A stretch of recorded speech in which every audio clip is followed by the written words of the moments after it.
Hey y'all, it's me again, Muffy Mendoza, your resident tribe builder, and welcome back to Brown Mama's Tribe Builder course, made for any leader building community with care and intention. Before we get into today's session, I want you to take our 30-second commitment. Remember that we say our manifesta at the beginning of every single video. So I invite you to go ahead and take that deep breath, breathe in and breathe out. And repeat after me. We build community. We are moms, grandmas, dads, uncles, and aunties, and neighbors. We are childcare workers, nurses, bus drivers, and business owners. We are the village. We fill in the gap. We listen to stories, honor the presence, and validate the vision of everyday people. When one season ends and the next begins, when the needs shift, the questions change and life gets real, we are there. We are space. We are holding space. Space to learn, space to connect, space to lead, space to grow. Ashe. All right. Let's talk about leadership without harm. And I want y'all to know that this is such a tender topic for me because I led a community. Again, Brown Mamas was my baby, but it grew with me. I was like a young mom having a baby, and I had to learn how to lead from a place of awareness, from a place of care, intention, love, long suffering, all those things that a mom has to learn how to do. And you have to understand that if you are building community, you are building a power structure, even if it's small. And anytime power exists, so does the possibility of harm. So today we're going to cover 4 things that keep communities safe and strong. And I want to say that again, that keep communities safe. There's a reason the safe comes first, and strong. So the 4 things that we're going to be talking about are leadership and accountability. Second, confidentiality, what it is and what it isn't. Third, what to do when trust breaks, process, not dramatize. And we're going to talk about, lastly, clean power and transparency, because pretending power isn't real is how harm happens. I want to say that again. Pretending power isn't real is how harm happens. And it doesn't matter how much of a non-hierarchical community structure you try to create, there's always going to be a leader. Leadership is necessary. And so we have to understand that it is up to us to ensure that our leadership is clean and powerful and transparent. So we're first going to talk about the 3 roles: host, holder, and helper. Before we can even talk about confidentiality, you need to know what role you're in, because confusion about roles creates resentment. No matter what you are doing in community, hosting a gathering, posting in your online community, showing up one-to-one with a community member, sitting in a meeting as a representative of your community, you are engaging in a power dynamic, and therefore you must take on a role. You must. Anytime you're in a group of people, you must take on a role. So let's talk about those 3 roles. The first one is the host. The host is the container builder. The host sets the tone. The host sets the agenda, the start time, the end time, the safety norms, stated, embodied, or implied. So all of those things, you don't have to say the meeting starts at 8:15 if you get there at 8:15. It is implied that when the leader arrives is when everything arrives. So if the meeting starts at 8 and you get there at 8:45, it started at 8:45. It did not start at 8. Doesn't matter how many staff you had come before or how many volunteers came before.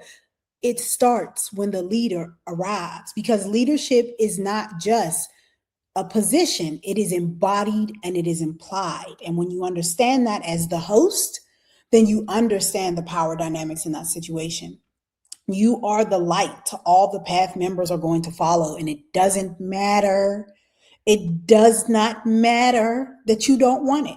The host makes decisions and communicates them clearly.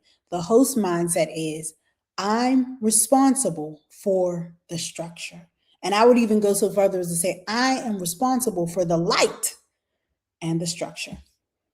Next position or role you have is the holder. The holder is the emotional steward. The holder is not always the host, is not always the leader, but sometimes you can be both, even though you shouldn't be. You should take on one role at a time. But the holder is typically the emotional steward. They are not the therapist. They are not the savior. They should not be put in the role of the therapist or the savior unless they say, I am a therapist and I'm here to be a therapist, but they are an emotional steward. And the holder pays attention to the energy in the room. They notice who's withdrawing, who's activated, who's being talked over, who needs grounding. And the holder oftentimes carries the weight of the room. And although they may not take full responsibility for all the decisions that are made, they are crucial to the decision making process because they feel the energy that a host may only observe. And I want to say that again. Your holder is going to feel what your host, your leader, your guiding light may only observe. So the holder mindset is I am responsible for care and pacing.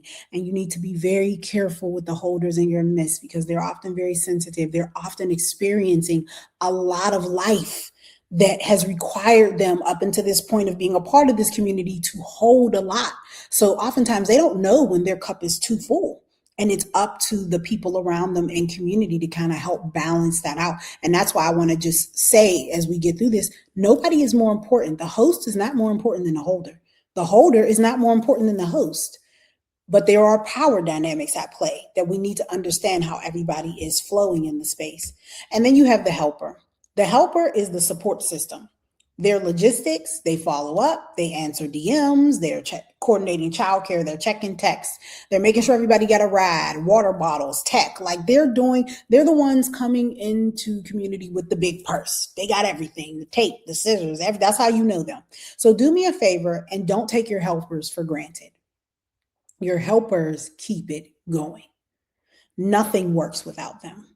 A group can operate without a holder and without a host in chaos, but still operating. Without a helper, everything literally falls apart. When your helpers are not there, there's nobody manning the door, so they don't even know that this is the space they're supposed to be in. When your helpers are not there, there's no food, there's no childcare. So without the helpers, there is no responsible party. So I want you to remember that the helper mindset is I'm responsible for support and follow through. Support and follow through. So I want you to take a deep breath. So we're going to take that deep breath. Breathe in and breathe out. And I want you to center yourself in which one resonated most with you. And I know that can be a hard question. And it can be an even harder question when you recognize that maybe even as the first person here, even as the tribe builder, you're not the host. Maybe you are the helper. Maybe you are the emotional steward. And maybe it's your job to go find the host. Or maybe you are the host, but recognizing that I do not have the emotional capacity to hold these people. That doesn't mean that you stop. It means you got to find people to fill these roles. You can be more than one role, and you oftentimes will, especially in the beginning, but you cannot pretend that you are all the roles and that you can be all the roles all the time. That is how burnout happens. That is how boundaries get fuzzy, and that's how members get confused. So I want you to do a quick prompt. If you got your notebook or your tribe builder, if you have your tribe builder roadmap, I want you to go to one of the blank pages, and before your next gathering or before you consider holding space for anyone, I want you to really understand which role am I playing today? Am I the host? Am I the holder? Am I the helper? Name it, claim it, and if you realize you don't have people to fit into those other spaces, ask for help. Even if the ask is in real time. And when you come into the space, let's say you were hosting a new gathering and you need to say, hey, thank you all for joining here. Thank you for being here. Because we're going to talk about your minimum viable gathering in one of these things. So you shouldn't be having your first gathering with a whole bunch of people. It should be a little bit of people, but you should be able to go to these people and say, I need a host. I need a helper. I need a holder. because tribe building is not to be done alone. It cannot be done alone effectively. All right. So, next thing we're going to talk about, now that we've cleared up the fact that we cannot be everything to everybody and that is a part of being an accountable leader, we're going to talk about confidentiality culture, what it is and what it isn't. Because community spaces fall apart when people don't feel safe. Remember, we talked about that, safe and strong. So, what confidentiality is? Confidentiality means what's shared here stays here, and what's learned here can leave here. So, what's shared can stay or does stay, and what's learned can leave. That means we can share insight. I learned how to ask for help. I realized I needed boundaries. I felt seen today. That's what you can share when you leave. But we don't share identity based details. We don't share details, period. Who said it? Who cried? Who's struggling? Who's leaving their partner? Who's broke? Who's pregnant? Who's whatever? Who's dealing with mental health stuff? Who said what about who is not shared. It's never okay.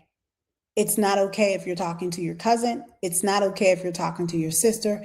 It's not okay if you're talking to your best friend for one simple reason: they didn't consent. They didn't consent for you to share.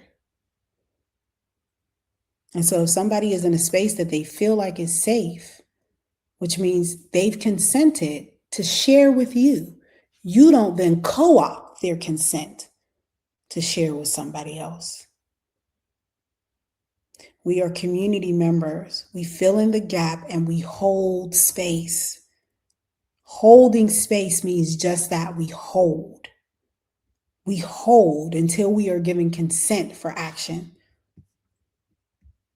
So, confidentiality is not a promise to keep harm hidden. It's not a way to protect someone's abusive behavior. It's not a gag order to silence people who are unsafe. And it's also not a rule that prevents someone from seeking support. So there are limits to confidentiality. At the end of the day, confidentiality can be broken when someone is unsafe.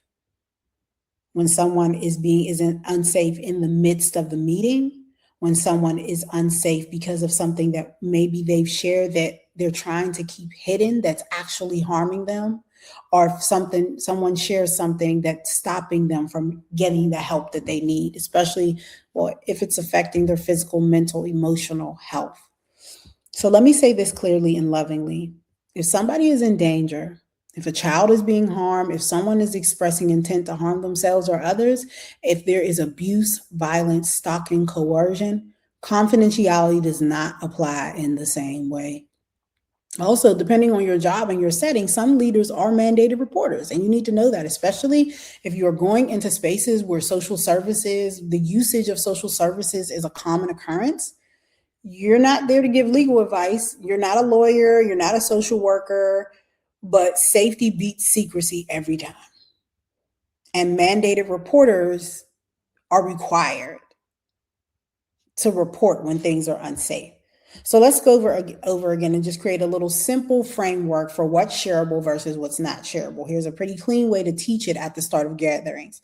So shareable, this is what you can say when you have a gathering. Shareable is general themes, no names, no identifiers, personal lessons about yourself, resources, hotlines, therapists, clinics, community services, other community leaders who they can go to for support. All shareable. Again, general themes, no identifiers, no names. Not shareable: names, screenshots, voice notes, DMs, T. T is just gossip. Story retellings, gossip. Identifying details, workplace, neighborhood, partner's job, the exact situation. Any story that isn't yours to tell. If it's not your story, you should not be sharing it. So that's simple. No names, no screenshots, no story retells. All right, now how to set the norms at the start of gatherings. If you want confidentiality, you have to name it out loud at the beginning. And I am so well known for this. Whenever we have anything, I tell people, you're out. If it gets back to me, you're out. For me, that was it. That's the way I did it. But here is a simple script for you so you can be kinder and more softer for your audience.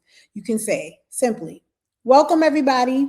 Before we begin, we're going to set some community norms because this is a confidential space. And that means what's shared here stays here and what's learned here can leave here without names or identifying details. We don't screenshot, record, or retell other people's stories. And if something comes up that involves safety or harm, we will prioritize safety and get support. And if you need to process something later, you don't have to process your experience alone.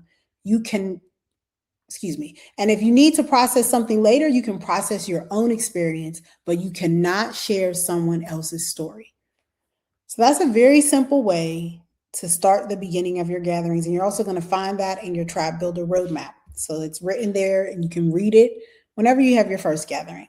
So, and then you want to make sure that you ask for consent always. So, does everyone consent to these norms? Everybody needs to raise their hand, say yay, say nay, I'm going to excuse myself. And that matters because without consent, you've told them what the norms are, but you haven't actually had them to agree to it. So, what happens when somebody breaks trust? Because that's going to happen. Trust is going to get tested. Somebody will overshare. Someone will repeat something. Somebody will send a screenshot. It's just what's real. And this is where leadership without harm shows up. We don't humiliate. We don't call people out for entertainment. We process. And I've learned that the hard way, many a day, is that when you dramatize the breaking of trust, it worsens and deepens the cut. So what we have to do is we have to process. And here's a 3-step simple repair process. Number 1, pause and protect. As soon as you learn trust was broken, pause the gossip loop. No group pile on, no vague posting, no subtweets, no everybody knows who I'm talking about. Your job is to protect the community container. So protect the community. Pause it. Don't feed into it. Even say, like, okay, we're going to pause here. Let's come back to this conversation and take some time to process yourself as a leader. Don't go off of your first instinct because oftentimes our first instinct when somebody messes with our baby is very emotional. So we need to process, pause, and protect. The second thing you can do is to have a direct conversation and a very clear boundary. Do not post about it on social media. Do not go talk to their friend. Go directly to the person. And especially the host or the designated leader needs to be the one to do that, not the holder, not the helper. The host or whoever is your leader, your tribe leader, your chief tribe builder in charge needs to go directly to that person. And you have to let them know, I need to address something with you and remind them of the norm that they agreed to. Our norm is confidentiality. When you share that detail, it broke trust. And I need you to delete, remove, whatever you shared is possible, and I need a commitment that you won't let it happen again. Keep it simple. Don't sermonize them. Don't turn this into the longest teachable moment ever. Keep it very simple and direct because they need to know that this is a community norm that does not require negotiation, that it's not negotiable, in fact.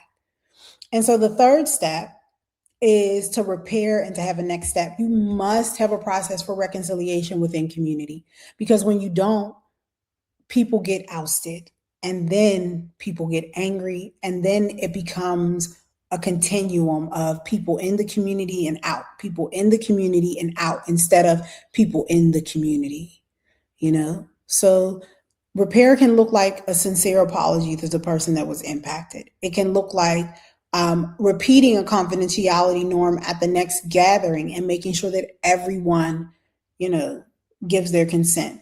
Taking a break from the space. If trust cannot be rebuilt, it's okay to say, hey, I need you to take 6 months off to cool that and to really do some self-repair. And in serious cases, sometimes it is necessary to remove a person. If there was a physical altercation, if there was something involving if there was something involving children's, or spouses got hurt, that may be an instance where it's like, okay, I need to remove your access until, we come to a resolve in this situation. And here's the principle. Access in community is earned. It is not owed. We are accountable to one another. You can love someone and you can still limit their access. Access is not something that we are just given because we are part of community. It's something we earn on a continual basis because we agree to community norms and because we abide by them. So now let's talk a little bit about clean power and transparency. And this goes back to our leader, remembering that what really changes everything in community is clean power by leadership. Power is real, and pretending it isn't is how harm happens. I want to say that again. Power is real, and pretending that it isn't is how harm happens. If you're the founder, the admin, the leader, the organizer, you have power. Even if you're nice, even if you're spiritual, even if you're just trying to help, you still have power. And so we need to ask ourselves the question, especially if this is our first time building a community or this is our first time being a leader in a community space, is what is clean power? Because most of us have not experienced that before, even in our families, even in our friendships. The power dynamics, especially if you're a Westerner, tend to be very imbalanced. And so, what is clean power? Clean power is named, it is boundaried, it has boundaries, it is accountable, it is transparent, and it is used for protection, not control. So let's say it again. Clean power is power that is named, it is bounded, it is accountable, it is transparent, it is used for protection and not control. What transparency actually looks like in practice. So you can say these things all day, but what does it actually look like to practice this? And you don't have to share every detail of your life, but you should always be able to clearly share, why does this space exist? Like, you should have a very clean answer for that. Why does this space exist? And when you can't answer that question anymore, you gotta kind of consider the cycle of your own leadership. Number two, you have to be able to say what we do here and what we do not do here. What we do not do here is almost more important than what we do here, because boundaries gives not only boundaries to community, but it gives you boundaries as the leader. We don't do these things, so you have to stay accountable to that. Decision making, who decides what and how? If you're making all the decisions, you're a dictator. You're making all the decisions, you are a dictator. Partnerships, who we're aligned with and why.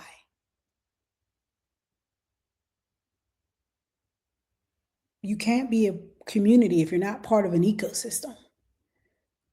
So you have to have partners. You have to have organizations, other communities, other entities that can do the things you don't do to serve your members. Remember, we talked about that in video 1, geography. What are the shared realities? What are the problems? You can't solve all the problems. Somebody has to help you solve the problem. So who are your partners? Visibility. Who gets featured, promoted, and spotlighted? And how is that chosen? As the leader, as the host, you're going to get called on to do media. You're going to get called on to be interviewed and to be spotlighted and all podcasts. And that's great. And you're going to do all of it. But you got to ask yourself the question, when do I start giving others shine? When does the community become more about them, my people, than it does about me? And you should be able to see that. It should be visible. It should be visible that other members of your community are getting opportunities as a result of being a part of your programming, your meetups, your gathering. It should be visible. And if it's not, then again, you might be looking at a one-man show. Protection, how we respond to harm, conflict, and safety issues. That should be documented. It should be documented. How do we respond to harm? How do we respond to conflict? How do we respond to safety issues? And last but not least, most uncomfortable is money. If money is being collected, donated, paid out, or used, people deserve clarity. Here's what we were given money for. This is where we did with the money. How do you feel about it? And it's hard. It's hard to be transparent about money, especially when we're talking about service based leaders, because oftentimes we have issues with paying ourselves. We have issues with, long-standing poverty in many times. And so we're not even clear on the money in our own lives. But as a leader, as a tribe builder, as a tribe leader, as a host, you must begin to get transparent and clear about money so that you can act that way with your community members. Transparency doesn't mean explaining yourself to everybody all the time. It means your leadership is not a mystery. Nothing about us without us. Nothing about us without us. This is leadership posture, not a cute quote. It means if decisions affect the community gets input. If you're speaking for people, you better be speaking with them. If you're building something on their backs, they deserve voice, credit, and protection. A clean leader asks all the time, who is impacted by this decision and did they have a say? Deep breath. That was a lot. So just quick recap before we end. Know your role: host, holder, helper. Build confidentiality culture. What's shareable versus what's not. When trust breaks, process, not drama. Name power and practice transparency. Clean power protects people. All right. Now that we've gotten through video 2, make sure you use your Tribe Builder Roadmap workbook to create your leadership with no harm mantra. And so there is a guide in there to be able to do that for yourself. In the next video, we're going to dive deep into what it means to hold space, not just host a gathering, but truly lead a community moment with intention, with emotional safety, and with structure. Until the next time, I will see you soon.